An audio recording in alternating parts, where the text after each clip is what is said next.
सध्या छोट्या पडद्यावर अनेक मालिकांची रेलचेल पाहायला मिळत आहे. यातीलच एक मालिका म्हणजे पारू. ही मालिका सुरुवातीपासूनच लोकप्रिय ठरली असून तिचं कथानक प्रेक्षकांना विशेष भावलं आहे. मात्र सध्या या मालिकेवर प्रेक्षक चांगलेच भडकलेत.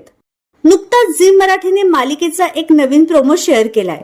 या प्रोमोमध्ये दामिनी गणीला काठीने जोरात मारत असल्याचं दिसून येत आहे. त्यामुळे हा सीन पाहून प्रेक्षकांनी प्रचंड संताप व्यक्त केलाय. हे देवा, काय चाललंय हे? प्रत्येक सिरियल मध्ये काय काय दाखवतात?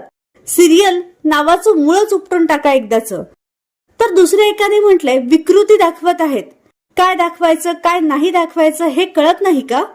मनोरंजनासाठी सिरियल असतात, पण ताळमेळ सोडून काहीही दाखवतात. दिव्याई एखाद्या छोट्या मुलाला कसं काय मारू शकते? फालतूपणा आहे हा. या दोन मूर्ख खलनायकांची निवड कोणी केली? त्यांना एकदाच्या हकलून द्या, नाहीतर मालिकाच बंद करा. अशा अनेक कमेंट करत प्रेक्षकांनी आपला राग व्यक्त केला आहे. तर या ट्विस्ट बद्दल तुमचं काय मत आहे हे आम्हाला कमेंट बॉक्समध्ये नक्की कळवा.